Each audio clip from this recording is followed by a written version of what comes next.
네, 저는 우리 경제력, 경상수지, 그다음에 실제 실효환율 이런 거 모든 걸 계산했을 때 1,300원이라는 환율은 좀 높다고 생각하고 있어요.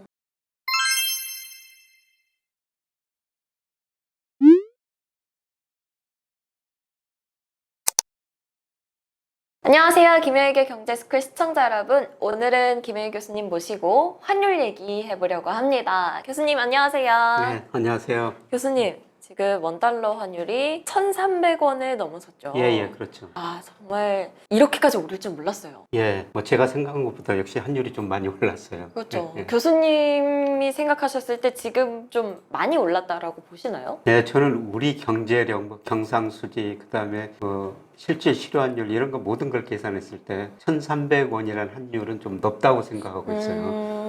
근데 결론은 환율이 그쵸. 조만간 하락할 가능성이 높다고 보고 있습니다.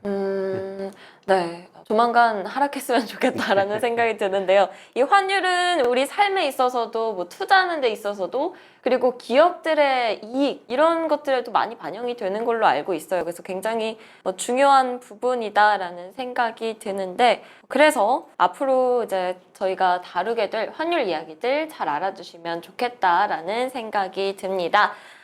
오늘 주제는 선진국의 환율 전쟁인데요. 주제로 들어가기 앞서서 우리 구독자분들 지금 영상 보시는 분들 구독 먼저 눌러주시고 시청해주시면 감사하겠습니다. 네, 교수님 다시 주제로 넘어와서요. 선진국의 환율 전쟁. 환율 전쟁은 뭔가요? 환율로 전쟁을 할 수가 있나요? 전쟁을 했죠, 지금까지. 그 미국이 먼저 시작한 거예요. 네. 그러니까 2008년 미국이 금융위기 진원지가 됐거든요. 글로벌 금융위기. 네, 그때 주택 가격이 많이 오르다가 폭락하니까 서브프라임 모기지 같은 문제가 발생하면서 금융위기를 겪었어요. 그래서 미국이 과감한 재정정책, 정부가 돈을 쓴 거죠. 그 다음에 미 연방준비제도, 미 연준, 중앙은행이라고 그러죠. 금리 0%까지 내리고 양적 완화를 통해서 소비, 투자, 정부 지출, 내수를 부양한 거예요. 그럼에도 불구하고 자기네 GDP가 목표한 바 충분히 성장하지 못하거든요. 네. 네, 그러면은 우리가 그 GDP를 구성하는 게 소비, 투자, 정부 지출, 수출,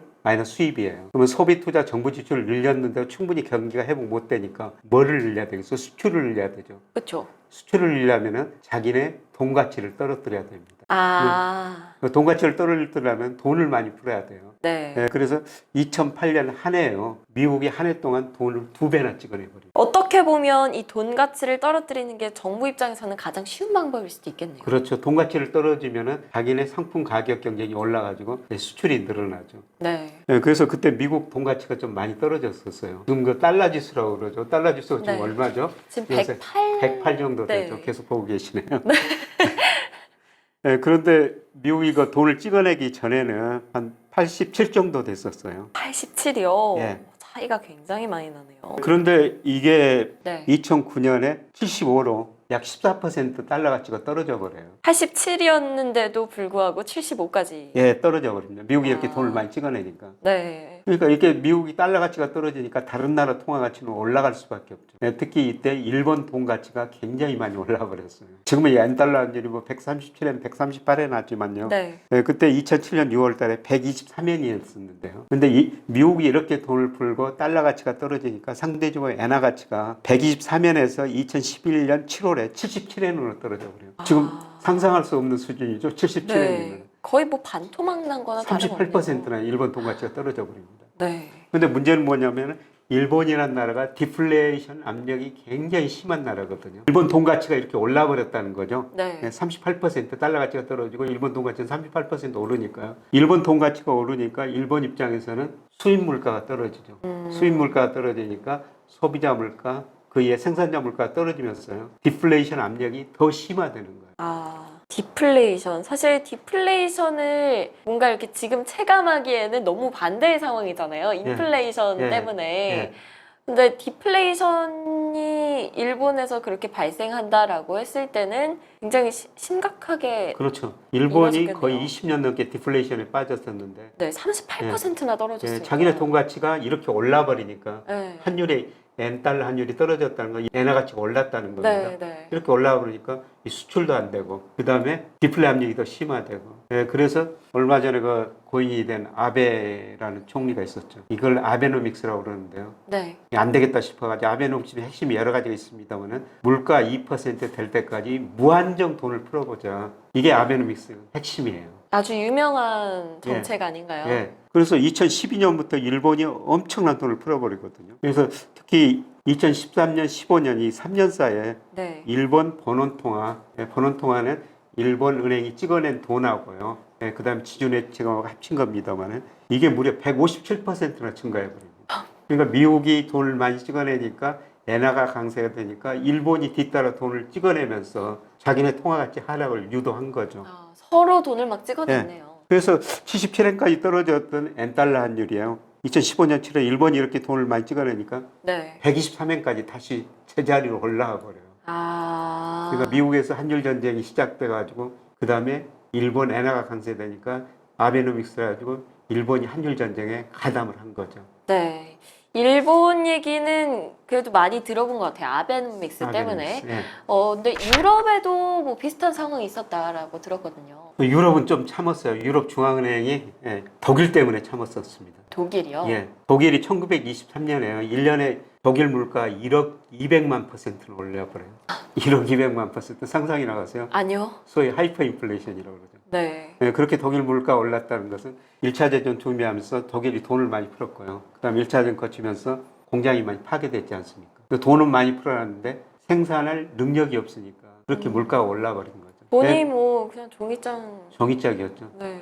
그 당시 다양한 일화가 있죠. 종이짝이라고 말씀하셨습니다만은 그 당시 독일 일부 가정주부들은 돈을 태워가지고 밥을 지어 먹었다. 이런 일화가 있고요. 그 다음에 독일 기업들이 월급이 아니라 1급을 줬어요. 하루 종일 물가가 그러니까. 1급도 오전에 주고 오후에도 주고. 어떤 사람은 리어카에다 돈을 가득 실어놨는데 사람들이 돈을 안 가지고 리어카만 가져갔다는 거예요. 사람들이 택시를 못 탔다는 거죠. 출발지에서 목적지 가는 그 과정에서도 물가가 올라버리니까. 그래서 독일 사람들은 인플레이션을 굉장히 싫어하는 사람들이에요. 독일 사람들은 인플레이션 트라우마에 갇힌 사람들이다. 그래서 미국이 돈 풀고 일본이 돈 풀고 그래도 유럽 중앙은행은 좀 참았었어요. 네, 그런데 미국, 일본이 돈 푸니까 유럽 중앙은행만 안 풀면 유로 가치가 오를 수밖에 없죠. 유로 가치가 오르면 자기네 수출 경쟁력이 떨어지거든요. 그래서 2014년 하반기부터 독일도 야 우리 돈을 풀어야 되겠다 그래가지고 유럽 중앙은행도 뒤따라 돈을 엄청 풀어버리는 거예요. 살짝 늦기는 했지만 그래도 따라갔네요. 그래서 한일 전쟁이 미국에 시작해가지고 일본으로 갔다가 유럽 중앙은행으로 간 것이죠. 네. 이렇게 선진국들의 환율 전쟁, 미국에서 시작해서 그리고 유럽까지 이어졌던 그 환율 전쟁에 대해서 이야기했는데 2020년에 이제 코로나19가 터진 이후에도 또다시 이게 발생하고 있다고요? 그렇죠. 그 한일 전쟁 하고 나서 돈을 많이 푸니까.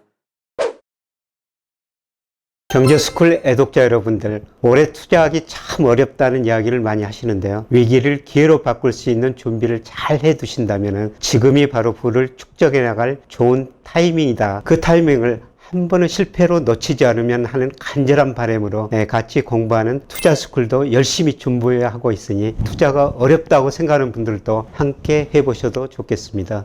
설명글을 확인해 주시고요. 그럼 여러분 모두들 늘 좋은 오늘 되시길 바랍니다. 감사합니다.